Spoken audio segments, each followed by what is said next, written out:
सबसे पहले तो शक्कर मंदौरी की इस क्रांतिकारी धरा पे आप सभी को मेरा राम राम। मुझे ज्यादा तजुर्बा नहीं है इन चीजों का, क्योंकि मैं कभी घर से बाहर नहीं निकली, लेकिन परिस्थितियों ने मुझे बहुत मजबूर किया कि मैं आपके सामने आई। ये मेरी एक जिम्मेवारी आपके भाई, आपके बेटे रवि आजाद ने लगाई।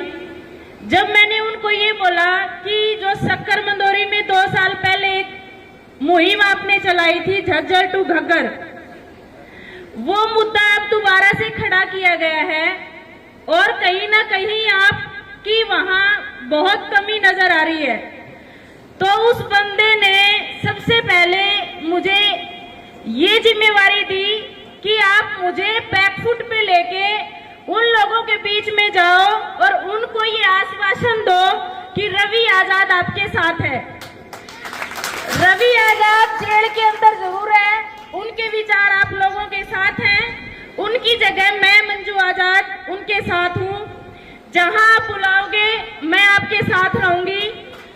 लेकिन मेरी एक दरख्वास्त है आपसे कि जितनी भारी संख्या यहाँ मौजूद है, इससे 2-3 गुना संख्या अगर आप किसी दूसरे मुद्दे, जो भी ये मुद्दा है, किसी दूसरी जगह इकट्ठे हो, आप अगर वहां इकट्ठी हो जाए और उसमें मात्र शक्ति अगर वहां पहुंच जाए तो हमें हराने वाला कोई नहीं।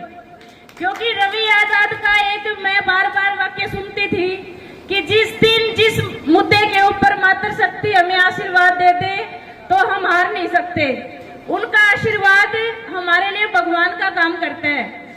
तो मैं आप सबके सामने रवि आजाद की तरफ से आपको आश्वस्त करती हूं कि उनकी कमी आपको कभी नजर नहीं आएगी।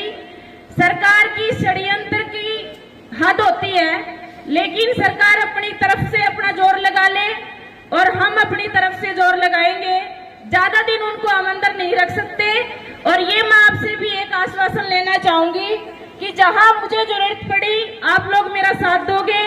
आपको जहां रवि आजाद की जरूरत पड़ी, मैं मंजू आजाद आपके सामने सरकार से सीधी टक्कर लेने के लिए खड़ी हूं। आज तक मैं घर के अंदर थी, लेकिन जब मैंने घर बाहर पैर टिका लिया तो अब मैं चुप रहने वाली भी नहीं, अपने मुद्दों के लिए लड़ने वाली बन गई हूं।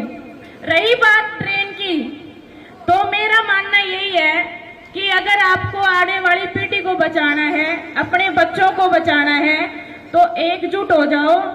बिना सिर त सिर मिले यो काम बने को नहीं।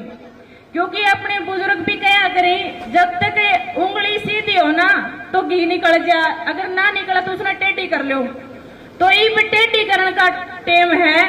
सरकार तो लड़ लो, कितना स्थिति लड़ लेगी सरकार। सरकार भी अपनी बनाई है, सरकार अपनी बनाई है। अपन वोट पे कौन लड़ना, अपने हक खातर लड़ना है। वो जो गुड़िया अभी कह रही थी, भाई हमने भीख थोड़ी लेनी है, हमने तो अपने हक लेने हैं। तो अपने हकों के लिए हमें डरना किस बात का।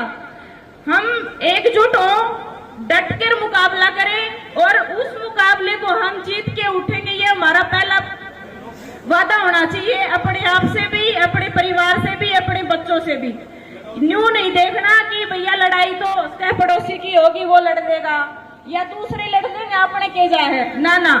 आप सभी जो ट्रेन के नजदीक के जो भी गांव है, आप संगठित हो, अपनी मातृ शक्ति को साथ लो। आप तो उदाहरण हो, पिछले 750 करोड़ रुपए के लिए आपके बच्चे तक सड़कों पे उतर आए थे और आपने वो लिए सरकार से। तो ये तो छोटा सा मामला है, इसके लिए आप लड़ो। रवि आजाद की पूरी टीम और रवि आजाद खुद, उसके विचार आपके साथ हैं। जहां बुलाओगे हम एक मैसेज से वहां पहुंच जाएंगे। आप सभी ने मुझे यहाँ बुलाया, आप सबके बीच में मुझे जगह दी, इसके लिए मैं आपका बहुत बहुत धन्यवाद करती हूँ। राम राम।